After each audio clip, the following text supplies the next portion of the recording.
നമസ്കാരം. സ്വരലയത്തിൻ്റെ ഇന്നത്തെ എപ്പിസോഡിലേക്ക് എല്ലാവർക്കും സ്വാഗതം. നാം ഇന്ന് പരിചയപ്പെടുന്നത് സ്നാന ശ്ലോകം ആണ്. അതായത് കുളിക്കുന്നതിന് മുൻപ് നാം ചൊല്ലേണ്ട ശ്ലോകം.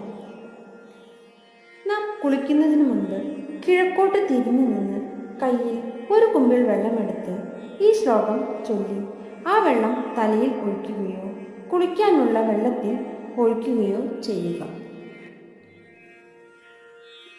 ഇതാണ് ആ ശ്ലോകം. ഗംഗേ ജയമുനേ ചൈവ ഗോദാവരി സരസ്വതി നർമദേ സിന്ധു കാവേരി ജലേസ്മിൻ സന്നിധിം കുരു. ഇതിൻ്റെ അർത്ഥം നമുക്ക് മനസ്സിലാക്കാം.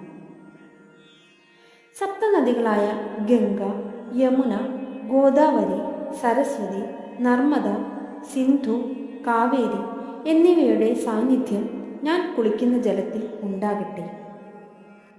ഇതാണ് ഇതിൻ്റെ അർത്ഥം വരുന്നത്. ഇങ്ങനെ നാം ചൊല്ലി നാം എല്ലാ ദിവസവും കുളിക്കുക.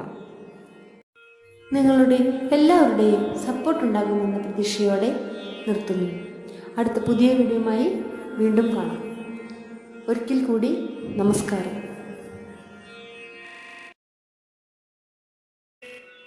ഗംഗേ